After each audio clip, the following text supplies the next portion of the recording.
Hi everyone. I've been working on fixing up this Pentax Super Program that I've got here. Well, actually I've got two of them.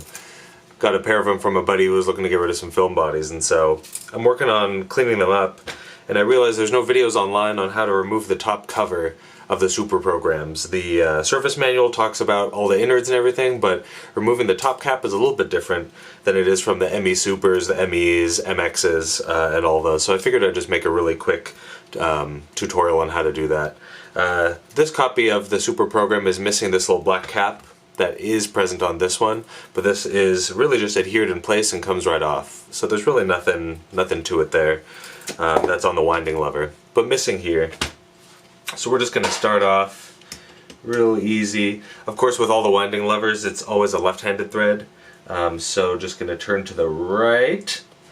Oh man, it is stuck on there. To the right to loosen it. This is a really gunky looking camera, so it's definitely going to need a lot of cleaning.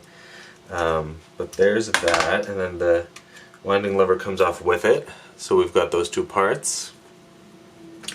Stash those away. And then there's another right-handed thread, or actually no, this one's left-handed thread, nut on there that also needs to be removed before you can get in. So let's see, do I have it? Yep. Or psych, right-handed thread indeed. Let's get that. Let's get in there, and yes. Right-handed thread. It's a little bit tough because you're going to scuff up the little shoulder there. However, once you have it off, and the winding lever covers up that part anyway. Okay, so we're completely clear there. Up next, as usual, we pop open the back. This is actually the digital data back. Really cool accessory for the Super Program. Unfortunately, you can still use the dates, it's functional, but the dates only go up to like 2002, and so not very practical for the next, I guess, 60 years, because it will go back to the 80s.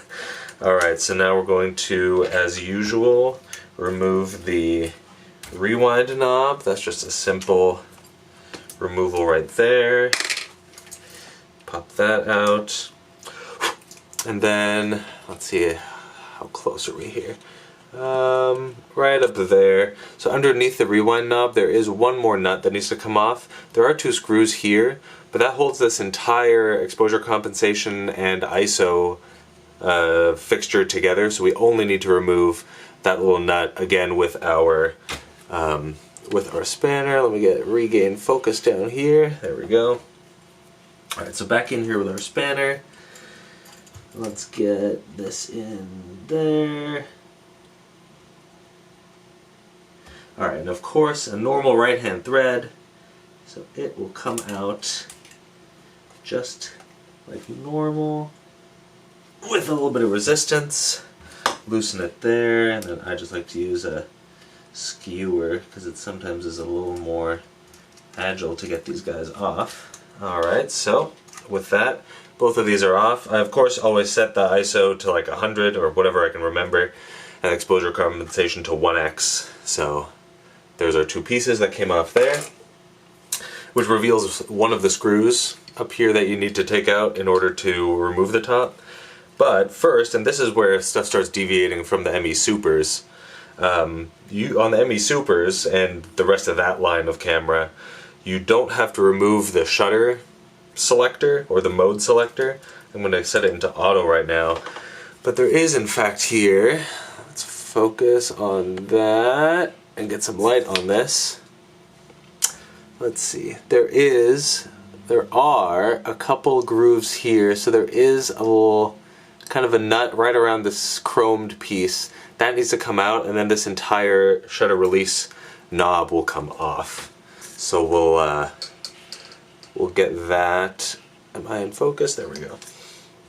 So this one's a little tricky. I usually like to use the pointy ends of my spanner to get into here, just because there's not quite a lot of clearance to get the flat end in.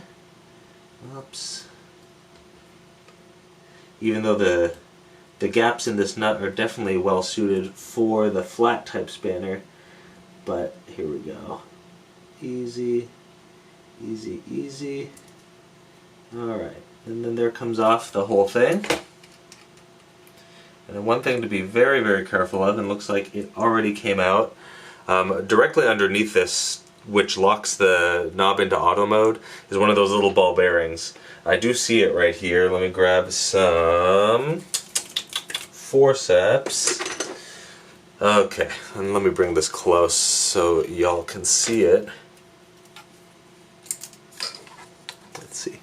You might be able to see that the ball bearing has landed right there. So we do want to get that guy out of here, because that will need to be present in the correct spot later. Okay, I'm just going to flip the camera over and dump that bearing out. Nope. Alright, being a little bit finicky here. There we go. Alright, I got it at the end of my little dental tool here. Oops. There we go. Little ball bearing, you know, the normal kind of detent style stuff that you'd have on lenses for like auto aperture and that kind of stuff. Anyway, so that is, and make sure the dial here stays in the correct position. That's basically it as far as components that need removing. There is one more thing that's a little unusual about the Super Programs, but for now I'm just going to get started taking off all the screws up here. So the one screw is over here by the rewind knob that was revealed after we removed that, so we'll set that down. And then, as with most Pentax models, there are two screws on, one on either side of the pentaprism here, and then two on the back right by the viewfinder. So it's just those. It's a total of 5 screws that need to come off in order to get the top of the Super Program loose.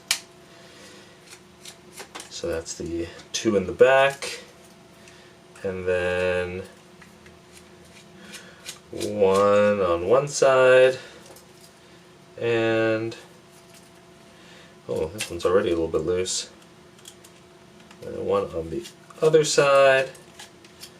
Okay, and so here's the interesting part. So we can slowly lift this up. It's not stuck at all, but before we can take it off completely, there's a single wire here. Let me see if I can zoom in and get that a little bit easier to see. There we go. Right here, this wire here connects the basically just the flash signal from the body of the camera to the top cover. So the hot shoe is just soldered on there. So I'm just going to take my soldering iron and very briefly just pop that off. And that is, unplug that, and that is the full disassembly of the Pentax Super Program. Well, not full disassembly, what am I saying?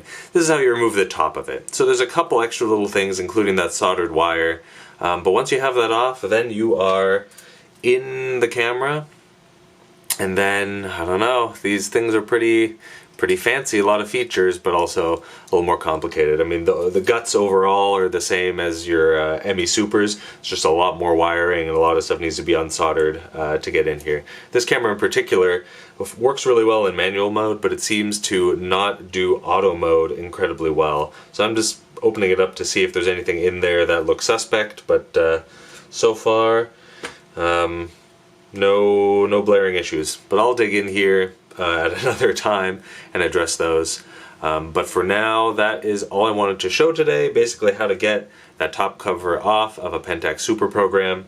Hope you guys found this useful, and tune in for whatever videos I upload next. Thanks guys, bye bye.